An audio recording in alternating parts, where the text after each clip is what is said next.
നീ പറപ്പിച്ചോണ്ട് കൂട്ടം പറഞ്ഞ നമ്മള് നാട്ടില്ലേ ഓരോരോ കത്തിക്കോലെ ഹാജര് പറഞ്ഞേക്കുന്നത് അതിന് ഞമ്മളെ കിട്ടിയിട്ടുണ്ടേ പോയി എന്താണ് ബുദ്ധിക്കാൻ എന്റെ ചോളം കെട്ടിയല്ലോ പട്ടി കെട്ടിയ പട്ടി എടുത്തോണ്ട് വേണത് വായി നോക്കിയിരിക്കാൻ കടിച്ചാലും പിടിക്കാനും കിട്ടാൻ ഓടിക്കാം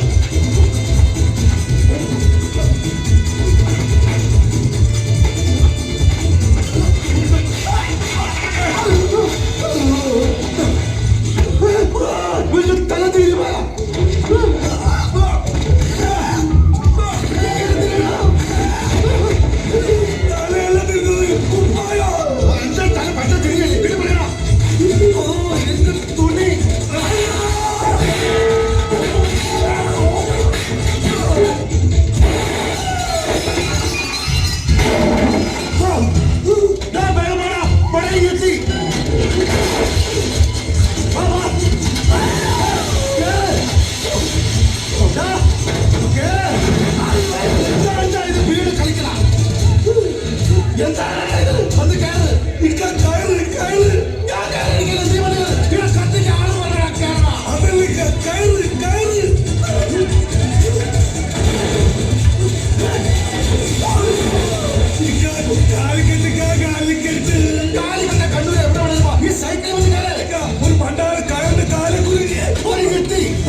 ഇങ്ങനെ തന്നെ ആരായാലും നമ്മൾ ബന്ധപ്പെടില്ല.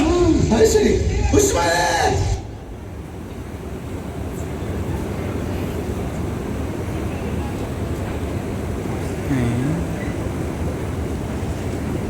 അല്ലാഹുവിനെയും അവന്റെ പ്രവാചകനെയും അനുസരിക്കണമെന്ന വചനം മുൻനിർത്തി ഇന്നാട്ടില് 100 കൊല്ലം മുമ്പ് ജാതിയും മതമൊന്നും നോക്കാതെ എല്ലാവർക്കും ന്യായം നടത്തിക്കൊടുത്ത ഖാൻ ബഹാദൂർ ഇമ്പിച്ചിക്കോയ തങ്ങളെന്ന ആ വലിയ മനുഷ്യന്റെ ഖബറാണ്. ഇവിടുന്ന് എടുക്കുന്ന തീരുമാനം അത് എന്തായാലും എതിർപ്പില്ലാണ്ട് ഈ ദേശക്കാരനുസരിക്കും. തിരിയുണ്ടാ അങ്ങക്ക് ഉണ്ട്. ഭൂതുട്ടിയാളിയോട് നമ്മളൊന്നും പറയണില്ല, നിങ്ങൾക്കെല്ലാം അറിയാലോ. നീ പറയും നിങ്ങൾ എന്തിനാണ് ഈ ചെക്കനെ തല്ലിയത്? രണ്ടും തിരിമുറിഞ്ഞ കള്ളന്മാരാ. നിങ്ങളെ വല്ലതും കത്താ അക്കാൻ വന്ന് കച്ചവടം എന്ന് പറഞ്ഞ് നമ്മളെ കൊരേ കയറി നമ്മളെ വീടിനെ കൈ കയറി പിടിച്ച്. ഞാനാണോ അത് ഈ പറയണത്? അത് വളപിക്കാൻ വളക്കാരൻ പിന്നെ കയ്യെ പിടിക്കാൻ പിന്നെ എവിടെ പിടിക്കാം? ഓന്റെ നാക്ക് അന്റെ കൊള്ളയിലാണോ? നമ്മക്കറിയാവുന്ന നമ്മൾ പറയും. നിങ്ങൾ ആരും ഒന്നും പറയണ്ട, നമ്മൾ ചോദിക്കാം. ഓൻ പറയട്ടെ. ചോദിക്കേ. ഈ നമ്മളെ പൊരേനുള്ളിൽ കയറി എന്തിനാണ്? പാമ്പിനെ പിടിക്കാന്. ഈ ആരും പാമ്പ് പിടുത്ത കാരണം വെറുതെ പറയണമെന്ന്. അവിടെ ഒരു പാമ്പ് ഇല്ലായിരുന്നു. അങ്ങനെയാണെങ്കിൽ ആ പാമ്പ് എങ്ങനത്തെ പാമ്പായിരുന്നു? എങ്ങനത്തെ പാമ്പ്? തലയും പാലുള്ള പാമ്പായിരുന്നു. അല്ലാണ്ട് പിന്നെ കൊമ്പും കാലുള്ള പാമ്പിനെ ഞാൻ കണ്ടിട്ടുണ്ടോ? ആ പാമ്പ് എങ്ങനെ ഇരിക്കും എന്നാണ് പാമ്പ് ഇരിക്കണല്ലേ, ഏഴായിരുന്നു. എന്നാൽ ആ പാമ്പ് ഏത് ജാതിയിൽപ്പെട്ട പാമ്പായിരുന്നു? ജാതിയാ? നെറ്റിമൊരു കുറിയുണ്ടായിരുന്നു. അപ്പൊ അയ്യക്കാരാവും. എന്തേ പാമ്പ് അയ്യക്കാരാ? ആർക്കാൻ പറ്റാത്ത കാര്യം പറയുന്നത് ചോദിക്കണം. ചോദ്യം ശരിയാണ്, ചോദിക്കാൻ പറയും. ബെസയുള്ള പാമ്പായിരുന്ന ബെസയില്ലാത്ത പാമ്പായിരുന്ന? അത് കടിച്ചാലല്ലേ അറിയൂ. ഈ അല്ലടോ പറഞ്ഞത് രാജവെമ്പാലയാണ്, ഇത്ര നീളമുണ്ട് ഇത്ര വണ്ണുണ്ട്. നീളത്തിലും വണ്ണത്തിലും എന്ത് കാര്യം? കൊത്തിയ മയ്യത്താവൂലേ? പക്കെങ്കിലും നമ്മള് പാമ്പിനെ കണ്ടിട്ടില്ലല്ലോ. കാഴ്ച പോയി നോക്കി. നമ്മളെ പുരയില് നമ്മള് പാമ്പിനെ കണ്ടിട്ടില്ല എന്നാ പറഞ്ഞു. പോയി കാണും. അങ്ങനെ തോന്നുമ്പോ വരാനും പോകാനും നമ്മളെ പുരയും പറമ്പ് പാമ്പിന് വലിച്ചു കൊടുക്കണം. പാമ്പിന്റെ ഇഷ്ടല്ലേ? നമ്മളെ പുരയിലും പാമ്പ് കയറിയിട്ടില്ല. നമ്മള് കണ്ടിട്ടില്ല. കാണാത്തത് ഉണ്ടെന്ന് നമ്മൾ വിശ്വസിക്കൂല. ദുബായ് കണ്ടിട്ടുണ്ടോ? ഇല്ല. അപ്പൊ ദുബായ് ഇല്ലേ? എന്താണ് വിളിക്കുന്നത്? നമ്മളിവിടെ തുണിയിലാണ്ടിക്കണ.